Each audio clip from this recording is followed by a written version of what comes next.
Hey, what's up? It's Jim, and today I'm going to talk about the film The Hunger Games: Mockingjay, Part 2. When you hear about a book that's being adapted into a film or a franchise that's based on a series of books, and then the final book is cut into two parts, we all know it's done purely for financial reasons and to overextend a franchise, but we also kind of wonder, did they find a narrative reason to get part 1 and 2 to work as separate entities, even though the story was conceived and written as one entity? And also that after we sat through a part 1 that's a lot more to do with character development, will part 2 be all the cool action stuff that we were denied in the first one? And Mockingjay part 2 kind of fails on both those things and shows the real problem with how they adapted the books by Suzanne Collins in the first place, being far too beholden to their source material, and the real problems with not really translating them cinematically have all come to fruition between all the action sequences were almost something interesting. Everything that was kind of building from the previous Mockingjay film doesn't really build to anything that felt like they were just leaving it on the table that they'd pick up and kind of make into something a lot more interesting in this one. It just lets down all of that and shows the problems with the franchise as a whole. You expect the later sequel to not be as good, but you don't expect the later sequel to show the problems that the franchise had going on with it all along coming to a terrible fruition. The Hunger Games: Mockingjay Part 2 takes place right after the last one. Like all Hunger Games films do, they all take place directly, literally after the previous one, except I guess for Catching Fire. That was like a year later or something. I don't know. She decides to find these people who are going into the Capitol to fight the Capitol and win the rebellion. She decides to go with them and tell them that she has been assigned to kill Snow even though she actually hasn't, and goes into enemy territory with PETA for some reason because they want to use them all for propaganda purposes with Natalie Dormer and her documentary crew thing or whatever. And so they go into the Capitol to finally take out Snow and win the rebellion and ruin the district system that's been going on and plaguing this society for a very long time. One of the bigger problems with the whole Mockingjay story is it's one story, and they never adapted it in a way that made it work as two separate films. And I haven't seen a ton of movies that were based on one book that were separated into two different films. I didn't see the two Twilight films, but I did see the Harry Potter films. The first part of the Deathly Hallows was like a road movie, and they're doing something, and it's a different film from the second one. And there's a thrillingness about that. It made you actually want to see them, and it lets them stand on their own as well as be able to be watched together. And Mockingjay Part 2 and Part 1, I don't think I would really want to watch them separately. And also they kind of just feel a bit of a mess. Like they overextended it. They overextended the whole idea of this story. It feels a lot more like Peter Jackson's The Hobbit movies than it does from a well-organized story, really. And there's too much of them moping and feeling kind of the characters feel uninvolved in the actual narrative. It feels like things just kind of happen to them, and it's just by chance and coincidence a lot of these things happen. Maybe that does happen in real life, and maybe it happens in the book, but cinematically it makes you feel very uninvolved as a viewer. It's a very passive experience, and especially a character as strong as Katniss has been throughout the other films, it felt like the movies itself were doing the character a huge disservice. It's like they're not really understanding what made Katniss so great. They're just trying to tell this story. And I understand this is trying to be satirical and say something about war, but it almost like gets into that but undercuts it in a lot of ways. Particularly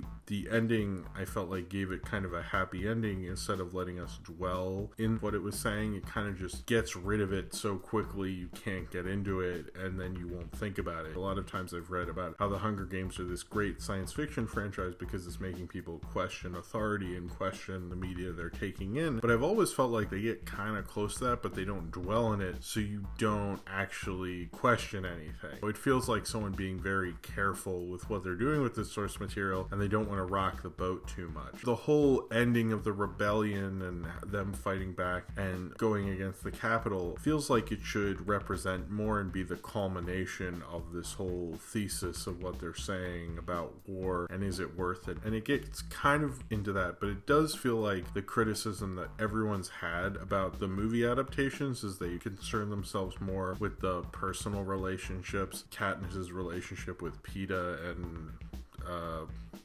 I guess Liam Hemsworth. And it doesn't feel like it really knows how to get away from that correctly, because it also has to stay close to the source material, because people will complain. They're not changing a story to make it better and more interesting for a movie-going audience. They don't seem to exactly know what they're saying with it by muddling it up. And I think that's always been a problem for these movies. They don't have a distinct thesis. It's not like they end like a Planet of the Apes movie in the 70s, and I'm starting to think about politics and what that really represents and what that means. It's just making me think like, oh damn, Katniss got out of this one. That was crazy. This one, the fact that it's so all over the place kind of shows they didn't really have these ideas. They were just trying to bring in these ideas and flirt with them and kind of play with them. I guess they played with them the most in the last one, but this one it felt like they really didn't get into it enough. And a lot of the sequences in this film are like that, where they'll have a kind of a cool action sequence and something that you think this film is different and could be really entertaining. They have a sequence in the sewers where they're going through the Capitol that feels literally right out of Aliens. And some have brought up that the director of this film, Francis Lawrence, was kind of channeling his own I Am Legend film, which I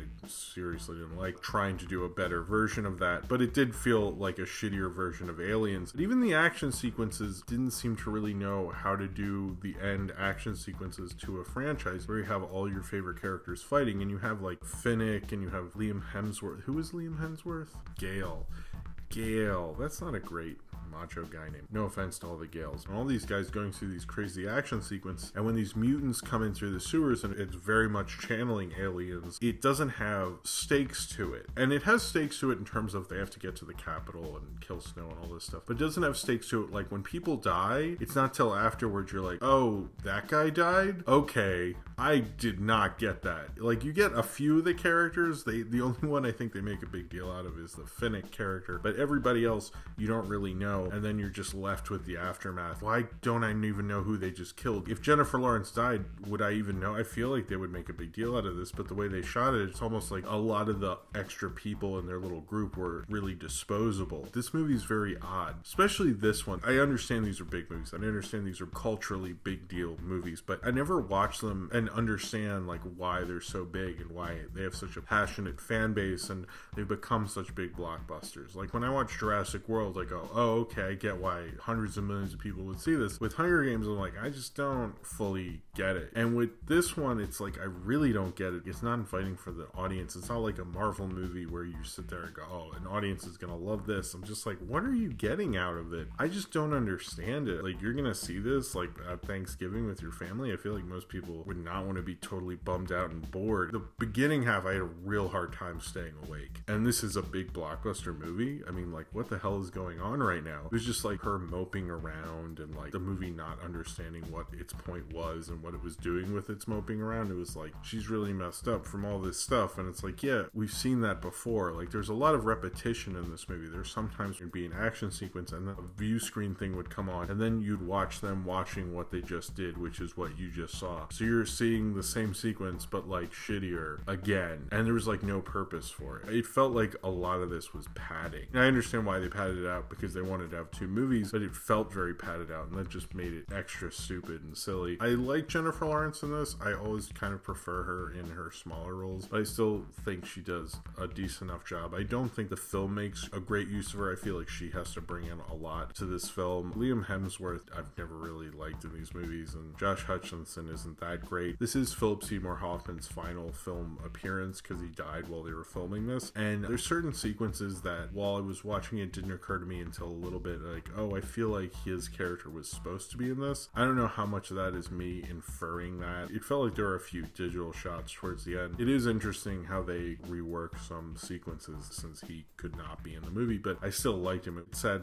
that I'm never going to see him in a movie again, and he was in a movie that's so lackluster. It's kind of unfortunate. I think my favorite performance in this was Donald Sutherland. He was really at his evil best. I felt like he gets kind of into these movies. He seems to understand the opportunity that they are more more than any other actor in them. And in this one, I felt like he really went for it. I've never loved Francis Lawrence's direction. Certainly does a better job directing action sequences than Gary Ross did in the first one, with all the terrible shaky cam. But he's done it in a competent way, but he's not done it in a way that visually is thrilling and amazing and strange and weird and doing something interesting with it that visually shows me and wows me. These films don't really do that. As a director, I find him just someone who is like a studio yes man. This franchise should have ended with saying something about war, saying something about being used for that, and celebrity and everything like that, and it just never fully did it. Thinks it's saying something, but is very surface level, not really saying anything, and doesn't really get the enjoyment